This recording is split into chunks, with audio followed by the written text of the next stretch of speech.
রাষ্ট্রের শ্রেণীবিন্যাসে তারা পিছিয়ে পড়া মানুষ, যাদের ভালো রাখার এগিয়ে নেয়ার প্রতিশ্রুতি দেয় সরকার। এর নাম সামাজিক সুরক্ষা খাত। বরাদ্দ লাখ কোটি টাকা, কিন্তু সেই সুরক্ষা কর্মসূচিতে কতটা সুরক্ষিত পিছিয়ে পড়াদের জীবন? গেল ৫ বছরে গড়ে ৮,০০০ কোটি টাকা করে বরাদ্দ বাড়ার পাশাপাশি বেড়েছে সুবিধাভোগীর সংখ্যাও। কিন্তু মাস চালানোর জন্য এখনও বিধবা, বয়স্ক কিংবা প্রতিবন্ধীদের ৬০০ থেকে ৮৫০ টাকা বলে দেয় এ বরাদ্দে জীবন বদলায় না।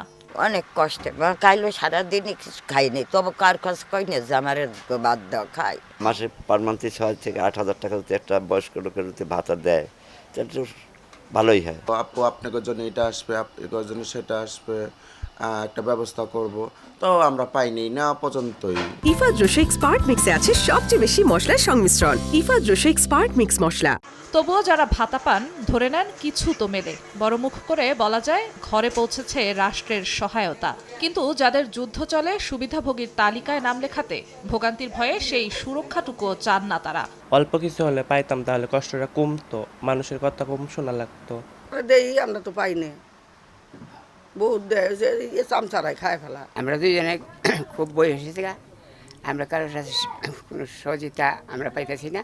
বরাদ্দে শুভঙ্করের ফাঁকি হলো ২৭ ভাগই ব্যয় হয় সরকারি চাকরিজীবীদের পেনশন ভাতায়। তাই শুধু বরাদ্দ বাড়ানোই নয়, সুষম বন্টন সহ এ খাতের কর্মসূচিগুলোকে ঢেলে সাজানোর পরামর্শ বিশেষজ্ঞদের। ভাতার যে পরিমাণ, সে পরিমাণটাকে বাড়ানো, প্লাস হচ্ছে সঠিক লোকের হাতে যাতে ভাতাটা যায়। এমন বাস্তবতায় আসছে বাজেটে অপচয়, দুর্নীতি রোধ করে সামাজিক সুরক্ষা খাতের সুবিধা বাড়ানোর কথা জানান অর্থ উপদেষ্টা। সামাজিক নিরাপত্তা ভাতাটা কিছু বাড়াবো, খুব কিছু বাড়াতে পারবো না।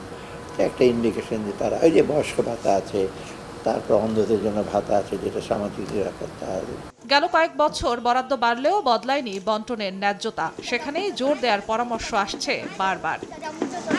অন্তর্বর্তীকালীন সরকারের শ্বেতপত্র কমিটি বলছে, সামাজিক সুরক্ষা খাতের আওতায় থাকা সুবিধাভোগীরা ২০২২ সাল পর্যন্ত ৭৩% ছিল ভুয়া সুবিধাভোগী। অব্যবস্থাপনার ফিরিস্তি তুলে ধরা অন্তর্বর্তীকালীন সরকারের এবারের বাজেটে এসব অবহেলিত, বঞ্চিত মানুষদের জন্য কি সুখবর থাকছে তাই দেখার অপেক্ষায় পিছিয়ে পড়া মানুষরা। জিনাতারা যশোয়া, সময় সংবাদ, ঢাকা।